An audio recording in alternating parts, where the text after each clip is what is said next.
Bueno, gloria a Dios, estamos listos para la palabra del Señor en este día. Un saludo para todos mis hermanos de la Iglesia Presbiteriana Cumberland de Guacarí. Dios les bendiga, mis hermanos. Saludo a todos los amigos, oyentes y demás en diferentes partes que reciben esta palabra en otras ciudades, de otras iglesias también. Dios les bendiga, hermanos amados. Vamos a tocar el tema acerca del regreso de Cristo. El apóstol Pablo toca este tema tan importante de la venida del Señor en la carta de los Tesalonicenses. Quizás el libro más antiguo del Nuevo Testamento, dicen los expertos en esta materia. Así que vamos a la palabra del Señor y vamos a abrir nuestras Biblias en Primera de Tesalonicenses, capítulo 4, verso 13 al 18. Vamos a leer en el nombre del Padre, del Hijo y del Espíritu Santo. Tampoco queremos, hermanos, que ignoréis acerca de los que duermen, para que no os entristezcáis como los otros que no tienen esperanza. Porque si creemos que Jesús murió y resucitó, así también traerá Dios con Jesús a los que durmieron en él. Por lo cual os decimos esto en palabra del Señor, que nosotros que vivimos, que habremos quedado hasta la venida del Señor, no precederemos a los que durmieron. Porque el Señor mismo, con voz de mando, con voz de arcángel y con trompeta de Dios, descenderá del cielo, y los muertos en Cristo resucitarán primero. Luego nosotros, los que vivimos, los que hayamos quedado, seremos arrebatados juntamente con ellos en las nubes para recibir al Señor en el aire, y así estaremos siempre con el Señor. Por tanto, alentaos los unos a los otros con estas palabras. Oremos. Padre, gracias, Señor, por tu bendita palabra que nos consuela, que nos da esperanza y que nos anima en este día. Revélanos, Señor, esta importante palabra acerca del retorno de Jesús. Ayúdanos a entender, Señor, lo que el Espíritu le habló al apóstol Pablo. En el nombre de Jesús. Gracias, Señor. Amén. Bueno, hermanos, vamos a hablar algo primeramente acerca de la ocasión de esta carta. El apóstol Pablo, hay que decirlo, había fundado la iglesia de Tesalónica. Tesalónica era una ciudad que hacía parte de la provincia romana de Macedonia, de la cual también era parte la ciudad de Filipos y la ciudad de Berea. En esa provincia de Macedonia se encontraba esta ciudad llamada Tesalónica, en la cual el apóstol Pablo, en el segundo viaje misionero, funda la iglesia, visita esta ciudad. Vayamos un momento al libro de Hechos, capítulo 16, donde se nos relata que estando en un lugar llamado Troas, allí el apóstol Pablo recibe una visión, dice la palabra, recibe una visión de noche. En Hechos 16:9 dice que un varón macedonio, en esa visión que vio el apóstol Pablo de noche, había un varón macedonio, estaba en pie rogándole y diciendo: pasa a Macedonia y ayúdanos. Cuando vio la visión, enseguida, dice el apóstol, procuramos partir para Macedonia, dando por cierto que Dios nos llamaba para que les anunciásemos el evangelio.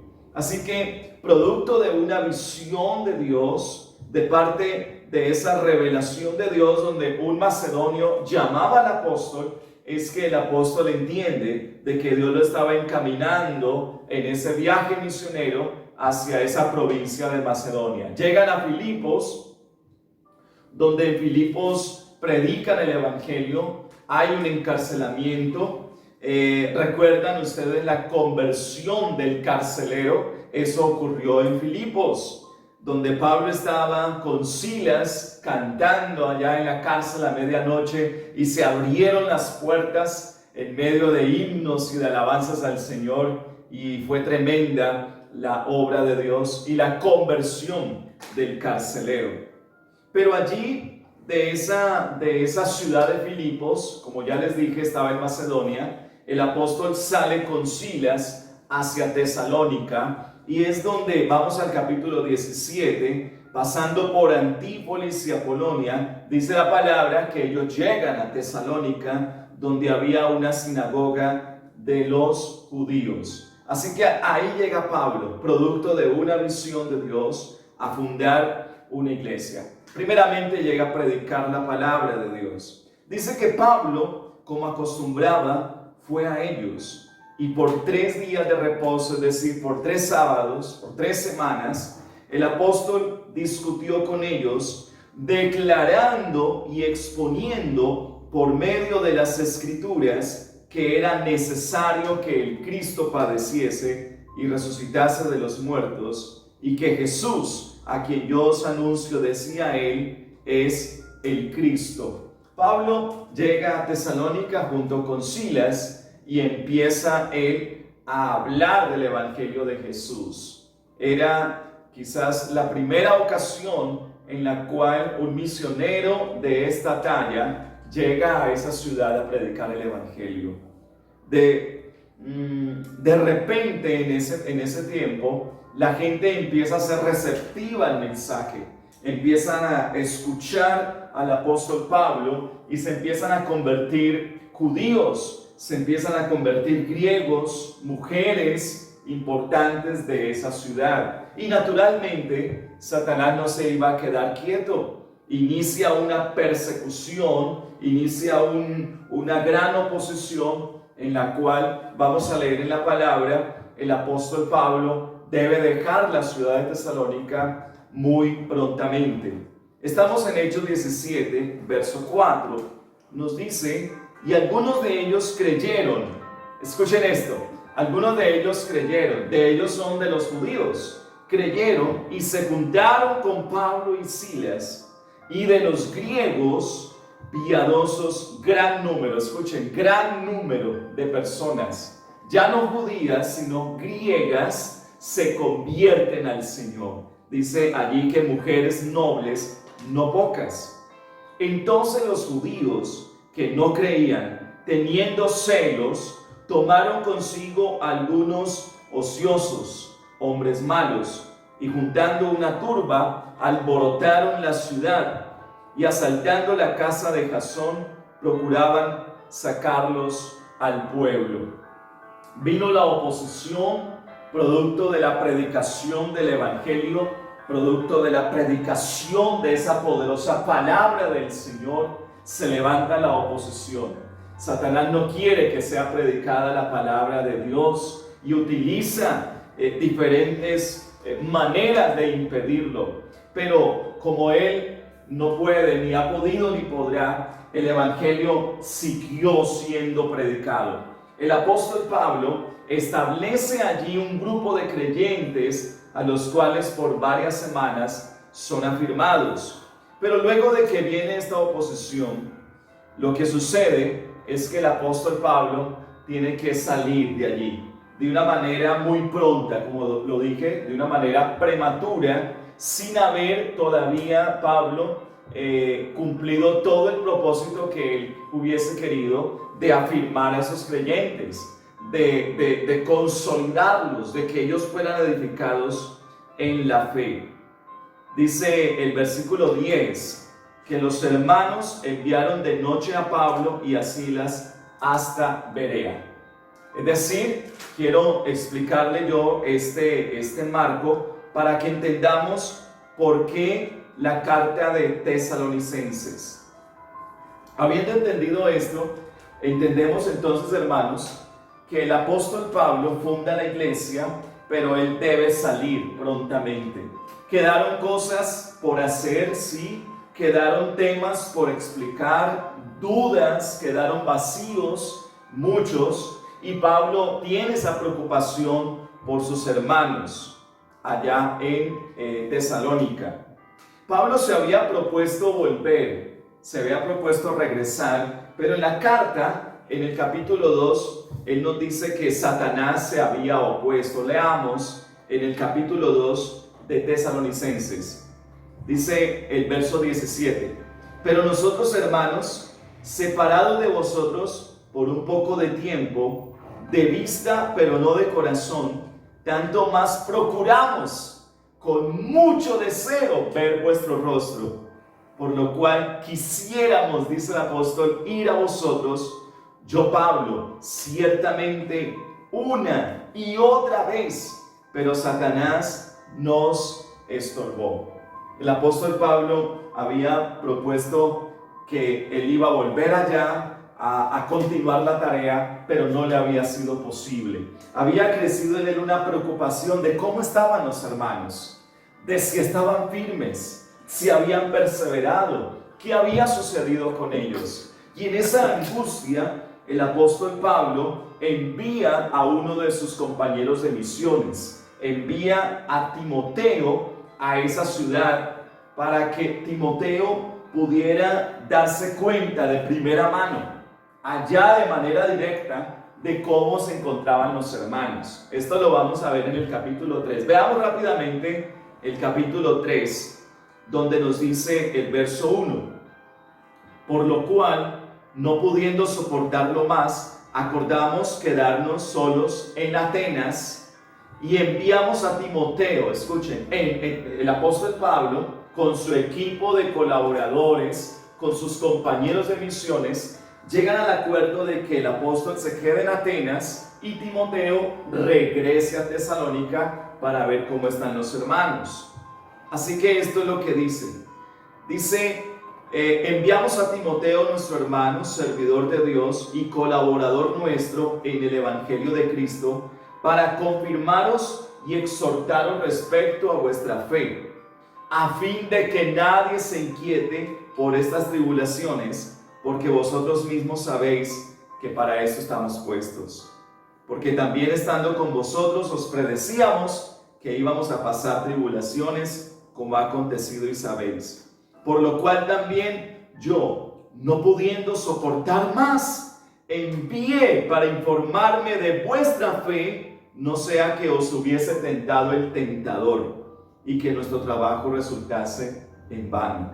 Pero cuando Timoteo volvió de vosotros a nosotros y nos dio buenas noticias de vuestra fe y amor, y que siempre lo recordáis con cariño, deseando vernos, como también nosotros a vosotros. Por ello, hermanos, en medio de toda nuestra necesidad y aflicción, fuimos consolados de vosotros por medio de vuestra fe. Así que Timoteo llega a Tesalónica e encuentra a los hermanos animados, e encuentra a los hermanos firmes en la fe, firmes en el amor, firmes en la esperanza. Y entonces Timoteo regresa donde estaba Pablo, ya no en Atenas sino en Corinto. Pablo se encuentra con Timoteo, Timoteo le da ese informe y Pablo se llena de gozo al saber que sus hermanos están ahí con el Señor. Sin embargo, habían inquietudes, y una de esas grandes inquietudes de esos hermanos, y que Pablo tiene esa preocupación, es que ellos estaban inquietos en saber acerca de la venida del Señor. ¿Por qué? Porque habían hermanos que tenían esa esperanza de la venida del Señor y estaban con el ánimo de encontrarse con el Señor, pero ¿qué había pasado? Que ya habían muerto. Entonces se hacían la pregunta: bueno, y entonces los hermanos que ya murieron, ¿se van a perder de esa dicha? ¿Se van a perder de esos beneficios, de ese privilegio de la venida del Señor? Y es aquí donde Pablo, hermanos, nos da una tremenda enseñanza, grande enseñanza, que vamos a ver hoy acerca de tres cosas, básicamente, que nosotros debemos saber acerca de la venida del Señor. Voy a pedirles que tomen atenta nota, porque estas tres cosas que leemos allí en el pasaje de hoy, fueron dejadas para que los hermanos tuvieran consuelo. No solamente los hermanos de aquel entonces, sino de todos los tiempos y de estos tiempos, para que tuviesen consuelo y esperanza acerca de la venida del Señor. Yo sé que es un tema que de pronto se predica en ciertos momentos, especialmente en los funerales, especialmente en esas ocasiones donde nos reunimos para despedir a uno de nuestros hermanos. Pero este tema no es un tema que se limita a ese tipo de ocasiones, sino que es en todos los tiempos. Y ahora más que nunca, hermanos, ahora más que nunca debemos prestar atención a ese mensaje de la venida del Señor. Tres aspectos que nos hablan acerca del regreso de Cristo. El primero de ellos, el regreso de Cristo es señal de triunfo para el creyente en Jesús. Primer aspecto, el regreso de Cristo es señal de triunfo para el creyente en Jesús. Y esto lo vamos a encontrar en el verso 13 y el verso 14. Recuerden que nuestro texto de hoy es Primera de Tesalonicenses, capítulo 4. Esos dos versículos nos están diciendo, ya lo leímos al comienzo, nos están diciendo que los que murieron habiendo puesto su fe en Jesús tienen esperanza. Y esta es la respuesta que el apóstol Pablo, a través de esta carta, quiere enviarles. Él hubiera querido hacerlo de manera personal, presencial, pero él escribe esta carta para decirles a los hermanos: no se preocupen, los que murieron habiendo puesto su fe en Jesús tienen esperanza. Así que ellos tenían un motivo para no estar tristes, sino para estar gozosos. En el verso 13, el apóstol está diciendo: tampoco queremos, hermanos, que ignoréis acerca de los que duermen, para que no os entristezcáis. ¿Qué pasaba? Que había cierta tristeza. Pero Pablo está diciendo que esa tristeza no debe acompañar a los cristianos. Sí debe estar en aquellos que no tienen esperanza, en aquellos que no son cristianos, aquellos que han muerto sin Cristo, o aquellos cuyos familiares han muerto sin Cristo. No tienen la misma esperanza que tienen los cristianos, de acuerdo a esta palabra del Señor. El no saber qué sería de sus hermanos fallecidos, como ya lo dije, les traía tristeza, les traía angustia, les traía pesar. Y quiero que sepan, hermanos, que recuerden esto. En el momento que Pablo escribe en Tesalonicenses, estamos hablando del año 50 después de Cristo, en ese momento no existía el Nuevo Testamento, solamente existía el Antiguo Testamento, no el Nuevo. No habían sido escritos los evangelios. Los evangelios se escribieron mucho tiempo después, cerca del año 100 después de Cristo, mucho tiempo después. Así que entendamos, no existía el Nuevo Testamento, no existían los evangelios y había incertidumbre, habían lagunas, había desconocimiento. Así que se hace necesario para esos hermanos poder recibir una respuesta. Pero también en nuestro tiempo, a pesar de que tenemos la palabra del Señor, a pesar de que tenemos las Escrituras, también puede sobrevenir hoy día tristeza, hermanos, si desconocemos que la venida del Señor es señal de triunfo para nosotros los creyentes. Y esa tristeza no debe acompañarnos en este tiempo, como estaba ocurriendo en esos hermanos de Tesalónica, dado de que no tenían ese conocimiento que ahora nosotros tenemos.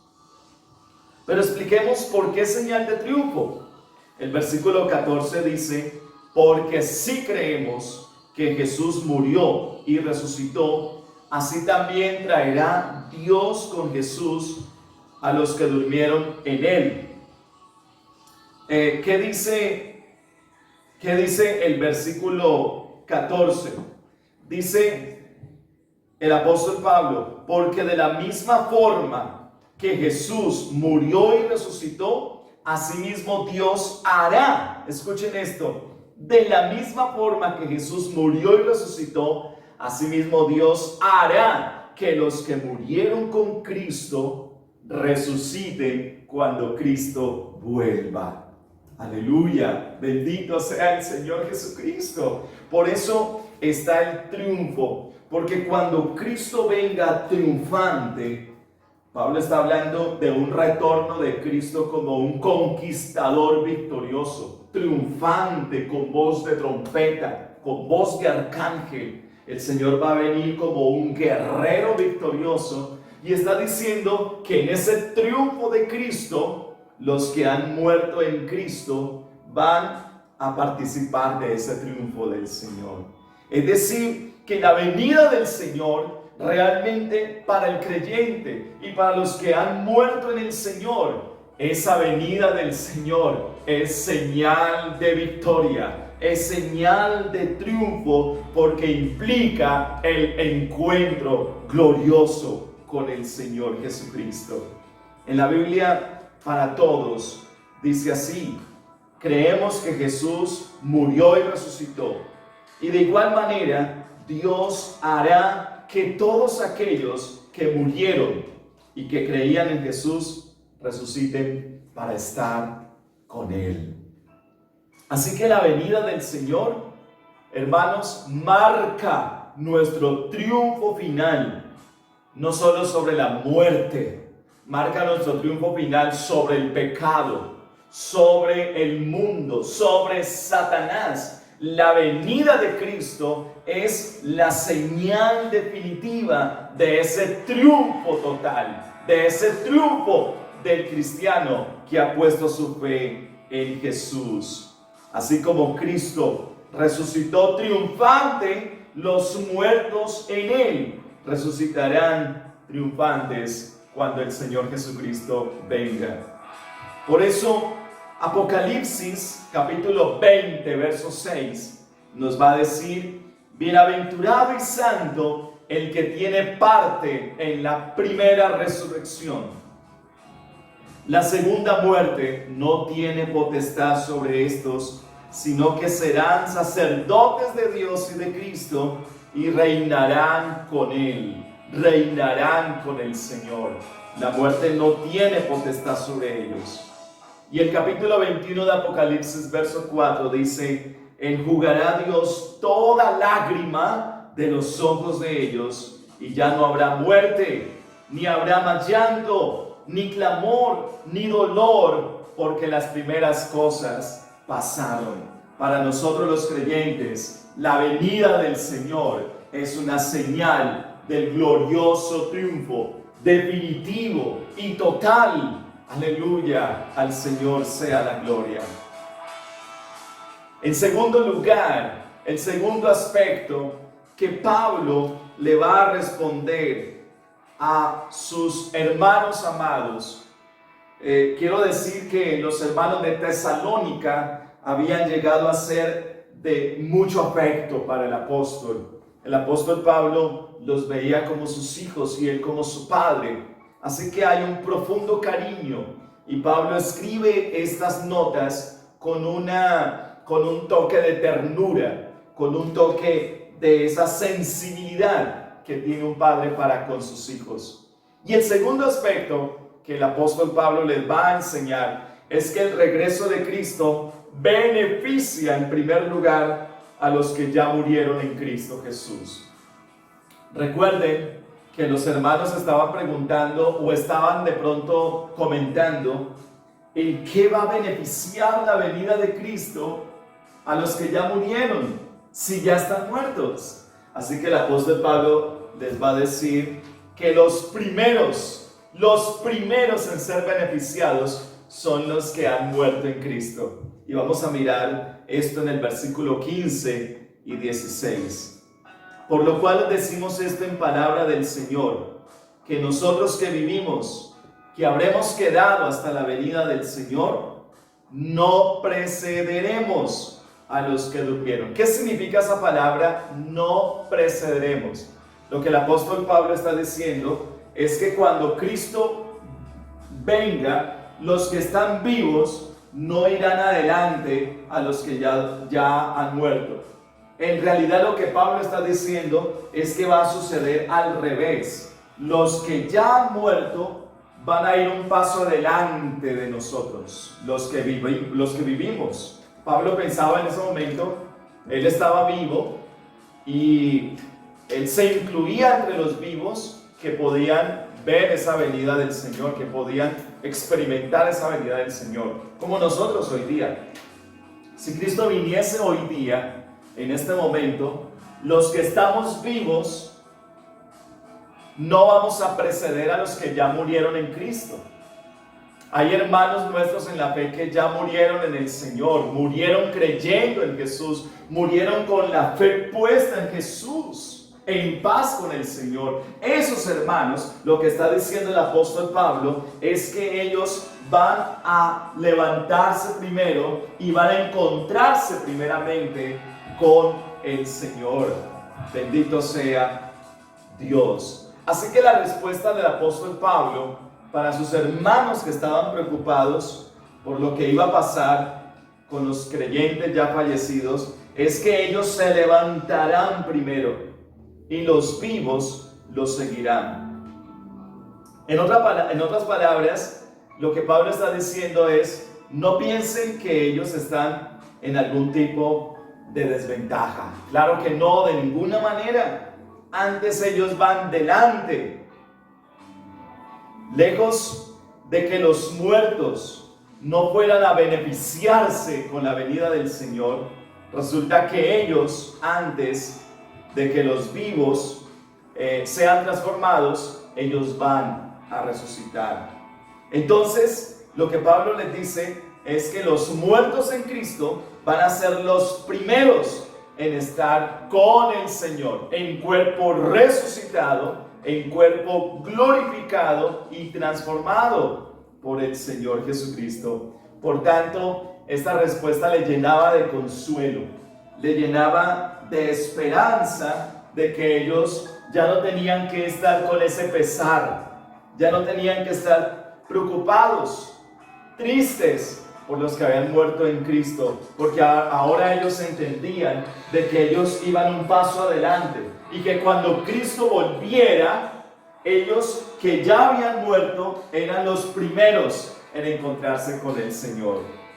Por eso la tristeza se debe tornar en el gozo de esta esperanza de que los muertos en Cristo iban a ser los primeros en estar con el Señor. Y Pablo lo dice en Filipenses 1:21. Recordemos esas palabras del apóstol donde dice: porque para mí el vivir es Cristo y el morir es ganancia. Morir en Cristo es estar más cerca del glorioso encuentro futuro con el Señor Jesucristo. Por eso, mis hermanos, hablar de la venida del Señor es hablar de una profunda esperanza, de una gran expectativa que marca nuestro presente, que define nuestra conducta. ¿Por qué nosotros los cristianos vivimos para agradar al Señor? ¿Por qué nos esforzamos en vivir en santidad? Porque nosotros tenemos una esperanza muy grande, y esa esperanza está en este retorno glorioso del Señor Jesucristo. Vamos a mirar en tercer y último lugar la tercera cosa de que nos viene a hablar el apóstol Pablo acerca del retorno de Cristo. Ya vimos la primera, y es que el regreso de Cristo es señal de triunfo para los creyentes. En segundo lugar, vimos que el regreso de Cristo beneficia en primer lugar a los que ya murieron en Él. Y tercero, el regreso de Jesucristo representa la culminación gloriosa de la esperanza del cristiano. Versículo 17 y versículo 18 lo leemos de nuevo. Luego nosotros, los que vivimos, los que hayamos quedado, seremos arrebatados juntamente con ellos en las nubes para recibir al Señor en el aire, y así estaremos siempre con el Señor. ¿Cuál es la esperanza del cristiano? Estar para siempre con el Señor. Estar con Cristo, estar con Dios, es la principal esperanza de la vida de Pablo. Y eso lo muestra en la carta, eso lo muestra en varios escritos, como en Filipenses, aquí mismo en Tesalonicenses. Pablo tiene esa esperanza. Él habla de nuestra ciudadanía está en los cielos, de donde esperamos al Salvador. Él habla aquí en Tesalonicenses 5:10, para que ya sea que velemos o que durmamos, vivamos juntamente con Dios. Así que esa es la esperanza del cristiano, estar siempre con el Señor. La mayor esperanza es el clímax de nuestra felicidad, es la cumbre de esa vida bienaventurada que tenemos en el Señor Jesucristo. Entendamos, hermanos, en este día que el objeto de la esperanza cristiana, en esencia, se trata de estar con Dios por la eternidad, de vivir y disfrutar de la presencia de Dios eternamente. Y la venida del Señor nos ofrece esa culminación, ¿sí? Esa cristalización de esa esperanza que nosotros tenemos como hijos de Dios. Esa es la razón principal. Y con esto quiero que vayamos a la conclusión del mensaje de este día. Esa es la razón principal, hermanos, por la cual nosotros debemos amar la venida del Señor. Esa es la razón por la cual nosotros no solo debemos amar la venida del Señor, sino que debemos anhelar, ansiar con una actitud vigilante la venida del Señor. Esta carta termina diciendo el apóstol Pablo: por tanto, alentaos los unos a los otros con estas palabras, animaos unos a otros. El propósito de esta carta, de esta palabra de la venida del Señor, era que los hermanos se sintieran confortados, no con temor, no con preocupación. Por el contrario, ellos se sintieran contentos, se sintieran vivos, se sintieran llenos de esperanza, tanto los que todavía estaban vivos esperando al Señor, como en relación con aquellos que ya habían partido, que ya habían muerto. En conclusión, tenemos que decir en este día que la expectativa de la venida del Señor nos debe animar muchísimo. Primero, porque en esa venida nos reuniremos con el Señor. Y no solamente nosotros, sino que se van a reunir con el Señor nuestra familia, los que han creído en el Señor. Por eso la importancia de que tú le prediques a tu familia, la importancia de que le prediquemos a otras personas.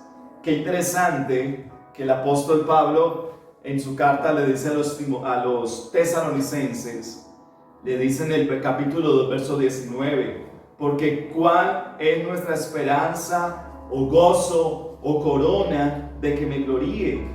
¿No lo sois vosotros delante de nuestro Señor Jesucristo en su venida? Esto es importante, hermanos.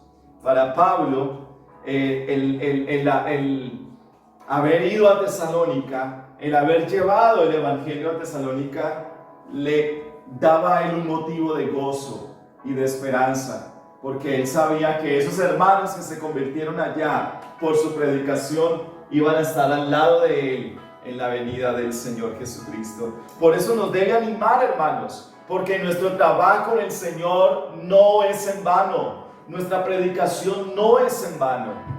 También porque en la venida del Señor nos vamos a dar cuenta, hermanos, de cuánto valió la pena el haber vivido una vida agradable para el Señor. Esa es la venida del Señor. Es en ese encuentro con Dios donde vamos a valorar verdaderamente el hecho de haber vivido una vida de santidad, de haber vivido una vida de obediencia y de santa espera en ese día del Señor. El apóstol lo dice en el capítulo 3, verso 13, para que sean afirmados vuestros corazones irreprensibles en santidad delante de Dios nuestro Padre en la venida de nuestro Señor Jesucristo con todos los santos. Es en ese día, hermanos, donde vamos a valorar todo lo que ha significado el vivir una vida en santidad. Por eso vale la pena que tú que estás oyendo este mensaje vivas en santidad, ordenes tu vida, te pongas a cuentas con Dios, enderece lo que está torcido, soluciones cosas que no están bien, te pongas en paz con tus semejantes, ames y hagas la voluntad del Señor, porque es en el día de la venida del Señor donde se va a ver el fruto, se va a ver la ganancia de toda, de todo ese esfuerzo, de toda esa dedicación que en esta vida, querido hermano, tú hayas tenido con el Señor.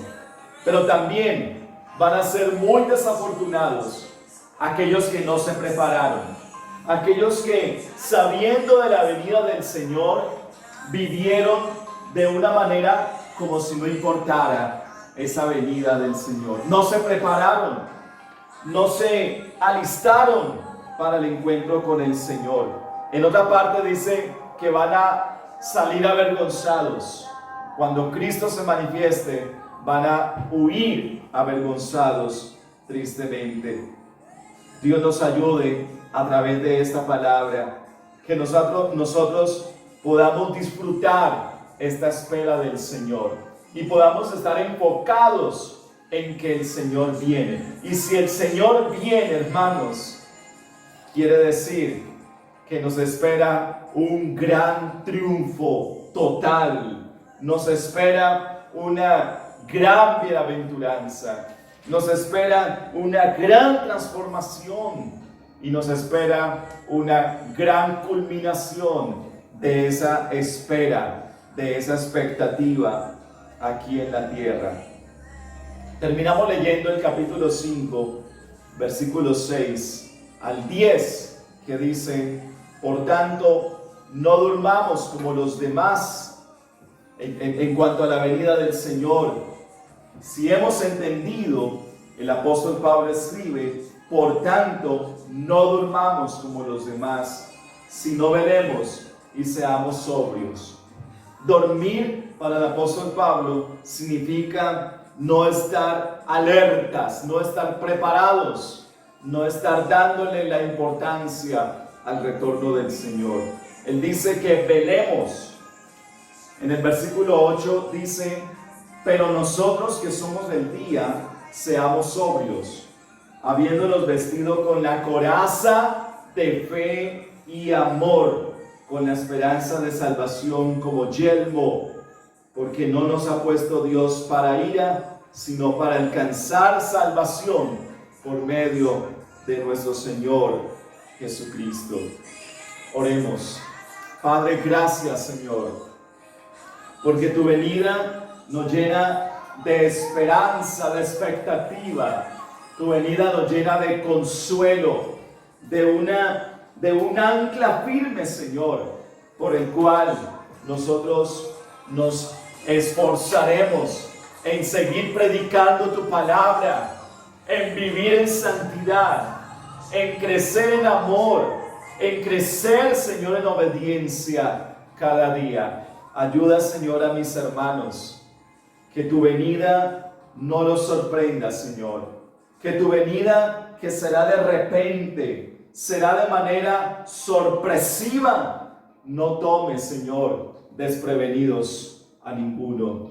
Ayúdanos a estar preparados para tu venida en cualquier momento. En el nombre de Jesús. Amén y amén.